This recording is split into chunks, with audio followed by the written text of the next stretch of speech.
So after the first debate, I decided, you know what, let's judge the candidates the way you would on Wall Street judge stocks, right? Buy, sell, or hold. So this time I'm going to add a target, right, from the first debate, because listen, we've already initiated coverage. I'll use targets based 0 to 100 in terms of a chance to actually win.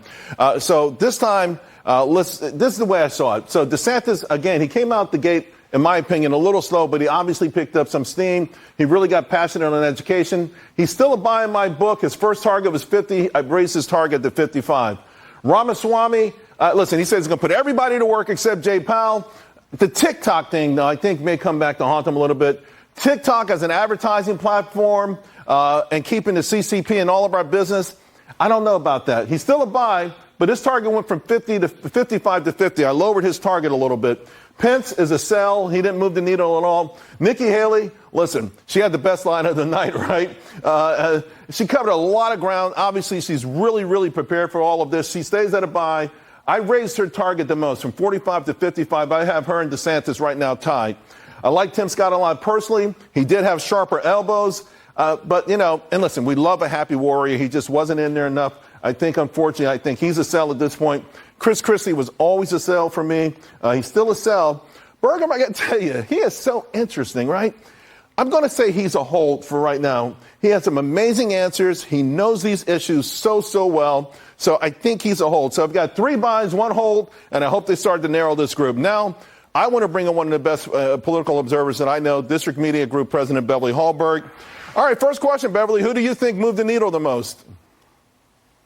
I actually think the winner of last night was Donald Trump, because I don't think anybody cut into his lead enough. I do agree with you. I think DeSantis had the strongest showing. I especially liked his answer at the end where he refused to play the survivor game and vote anybody off the island. I thought that was strong for him.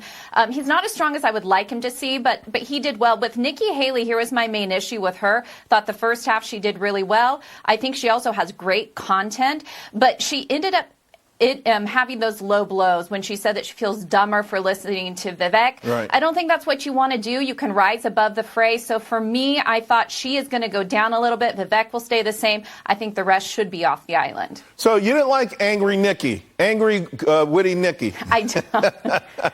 All right, well, she also had some eye rolls. Did you notice that? There's a GIF going around with her rolling her eyes. It's not the image that you want if you're running for president. You know what's interesting? It's easy, like when you're in the pack, but when you start to rise above the pack, you're going to take the slings and arrows, and whoever that comes with the territory. Vivek, he was the center of that yesterday, which was interesting. But a lot of folks took a shot at him, serious shots. I didn't feel like he had the same oomph that he had the first time around.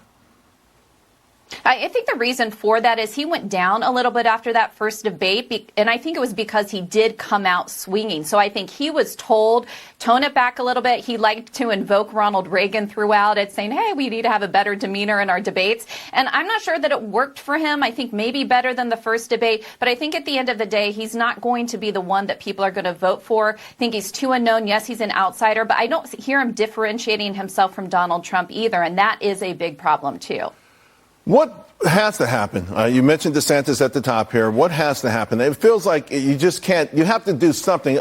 Last night, everyone was sort of waiting for the best catch line, right? Because everyone remembers President Reagan, right. Ronald Reagan, and his debate, and the catch line that kind of put him on top, right? Everyone.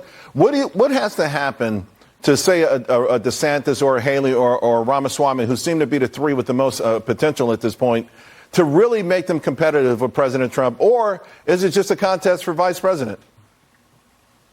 Look, I think they need to be themselves. When we talk about Ronald Reagan, I think he would have been disappointed in how this display took place last night. He's somebody who could push an issue without cutting people down, and he knew how to tell a joke that was funny. If I can say anything to these candidates, if you think you're funny, please ask somebody else who you don't pay as a staff member. See if your joke lands. If not, don't use it. I mean, for Pence to give a sex joke, it was the most awkward, cringeworthy thing possible. Yeah. I think they have to stick with who they are, stick to the issues now. It's really an issue game, and don't go for the low blows. Real quick, guys, there's less than 30 seconds to go.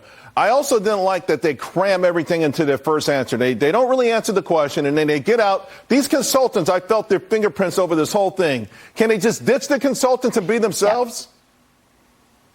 Yeah. Well, the consultants need to be fired because here's the thing, where there is a place to be able to pivot to what you want to talk about, it has to be in the same category of the question.